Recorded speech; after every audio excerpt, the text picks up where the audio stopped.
Hey, I'm Mindy Kinnis. This is the Daily Rage. Let's take a look at the NASDAQ futures. Last week, I suggested that you put your seatbelts on for this week, and this was part of the reason why. This is the open right here, this red candle. We had an initial push lower, but it wasn't, I mean, it was a little choppy in there. Big wick on that second candle, which is always frustrating when you're waiting on that open range breakout, and then it just bounces right up against you, which is so annoying. But got a little bit of a push down. Cool. We recovered basically back to where we were. Okay, awesome. And then we went through the chop fest with like overall up, yes, but to get there was quite a quite a thing. And then everything just fell apart. I got a notice on my phone that was like the Dow is down 300 points or whatever it was. This one also, fell down quite a bit. There was these little movements, but overall, we're kind of in the same general vicinity. Now, if you would have asked me this morning what the daily candle would look like, let me turn this into this. Okay. I would have guessed either a doji or a spinning top.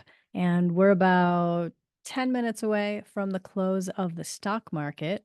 And right now we are at a spinning top. What does that mean for us as traders? It means the market is being indecisive. That makes our job much, much harder. So as you can see, we kind of had the same low, very, very close to Friday's low, very, very close to Thursday's low as well, although that was just slightly below.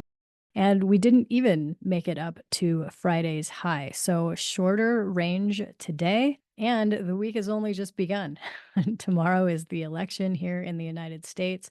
Thursday is FOMC. So just stay prepared, stay agile, stay vigilant, make sure you are protected always, and do the best you can. It's definitely not the worst idea ever to sit on the sidelines as some of this craziness plays itself out, because hopefully, fingers crossed, that after the election happens, after this next FOMC meeting, things ideally will start to settle down again. And by settle down, I mean pick a direction. Cool, NASDAQ, do you want to go lower? Do you want to go higher? What do you want to do?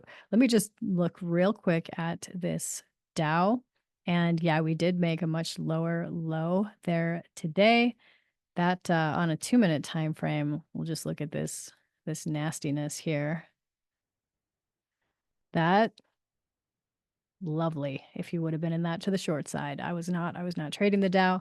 It also kind of recovered over time. So that is everything that is in store for us. There's not a whole lot to say other than stay safe, do the best you can. I'm Mindy Kinnis. Thanks so much for watching.